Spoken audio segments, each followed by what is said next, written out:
How many of you are still in touch with your childhood friend? Wow, that's amazing. So I think you can relate to my talk then. Think of the friend that you haven't spoken to for years. And remember how when you talk to them, your conversation just resumes exactly where you stopped it. It's so instant. For me, that person's Mahima. She's my middle school friend. We bonded in middle school over what is better, Harry Potter versus Twilight. And that used to be an ongoing conversation for us. We've been countries apart, decades apart. We've changed careers multiple times. And yet, whenever we meet, we resume our conversation at the exact point where we left it. And that is the beauty of human relationships. The fact that we don't have to reintroduce ourselves, we don't have to explain our inside jokes or our favorite stories. We just pick up where we left off. It's effortless, it's personal, it's what makes friendships so meaningful. And this instant continuity is humanity's quiet superpower. We remember. It lets us grow relationships, compound ideas, and avoid repeating the same mistakes. Now, contrast this with talking to AI today. It can unpack physics, it can summarize books, it can also just compose symphonies. But the moment you open a new chat window, it resets. It's like talking to a brilliant mind, but with amnesia. Machines can reason, but they still cannot remember. Now, give AI a memory that's permanent and instant. The moment you give AI the memory, imagine AI sitting with you through meetings and picking up the scratch note that you left at a cafe right when you need it at that very instant.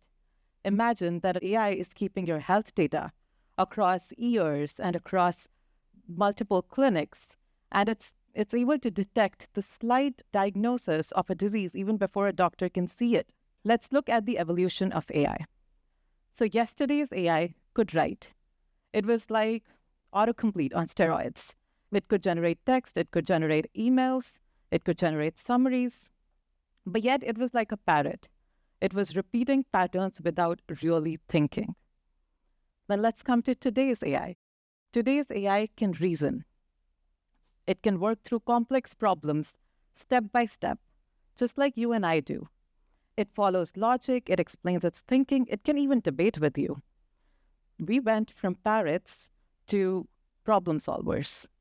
Let's go into the future, tomorrow's AI. Tomorrow's AI will remember.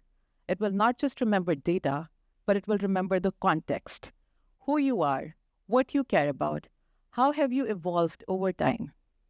So it recalls the thread of the project, the nuance of your tone, even the decisions you've made and the lessons you've learned. Like knowing when you ask your partner, "Are you angry?" and she responds with, "No, full stop." Of course she's angry.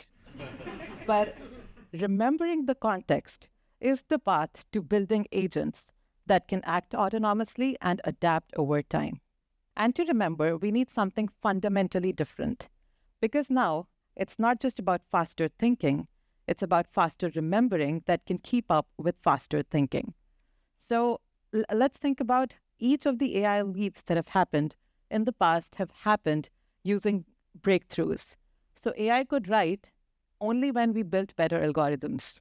AI could reason only when we had really fast compute, the GPUs. I'm pretty sure and everybody saw NVIDIA stock rising up.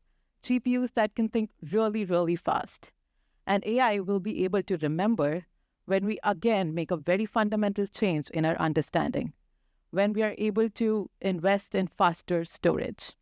Let's talk about storage. Storage at a very low level is where your data sits when you ask it to process it or when you try to access it. On a very fundamental level, we think of data as like a vast digital library with bytes and bytes of information that you can access. But AI, traditionally, we used to think of storage as something that you write to or read from once in a while. Storage is basically quietly sitting in the background. But AI has flipped this narrative on its head. GPUs now demand fresh data thousands of times every second, and storage is not able to keep up. My team at AWS builds the fastest cloud storage in the world. I've spent my career in the intersection of GPUs and storage. I've firsthand seen the fastest AI models running the fastest training and inference jobs being bottlenecked by storage. I've seen how data can move and not move when we are pushing AI to the limits. So let's get a little nerdy here. When a GPU requests data from storage, the GPU sends a request, and the storage basically sends the data through the network lines back to the GPU. Here's the interesting fact that GPUs can actually accept data 3 times faster than storage can send data. And this is for the fastest storage out there. So imagine that you have a Ferrari that needs to be refueled every 1 lap. So basically for every 1 mile it runs, it has to be refueled for 2 miles worth of run. We are basically wasting 67% of the time that we can use running. This is not a race car if we do that. This is a very expensive way to sit still. And the gap, it isn't closing, it's widening. Don't get me wrong. The industry has invested in making storage faster. We have been able to make storage faster by 12x in the last couple years. We have done that by organizing a lot of parallel disks to access data. We have done that by adding more network and better protocols to access data. But still, there's this huge gap because GPUs are improving their processing power way faster than storage.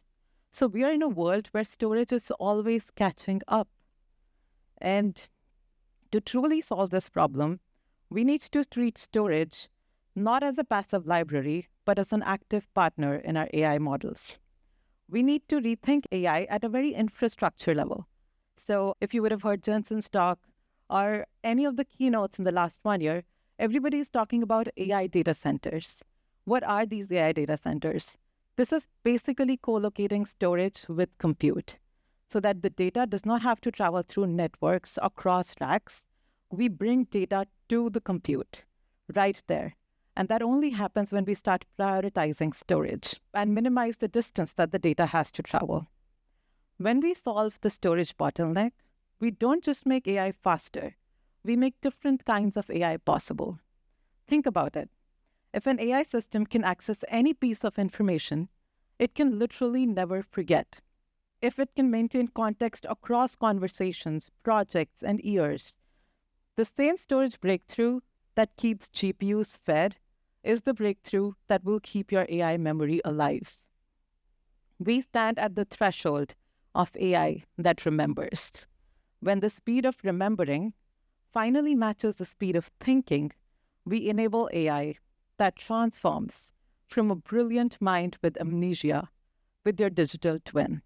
As an example, imagine your kids or grandkids who are born in the age of this AI that can remember.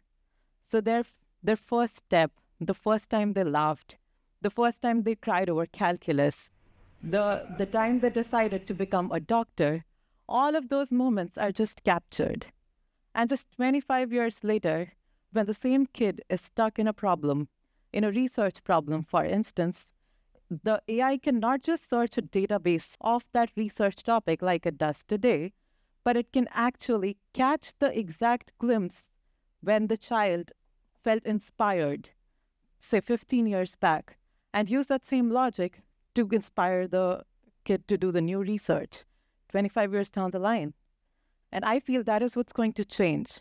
This isn't personal assistance, it's lifelong context that understands the evolution of your thinking, patterns in your decisions, and the story of who you are.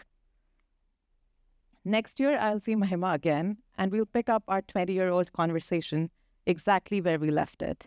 And soon our AI will be able to do it as well. Thank you.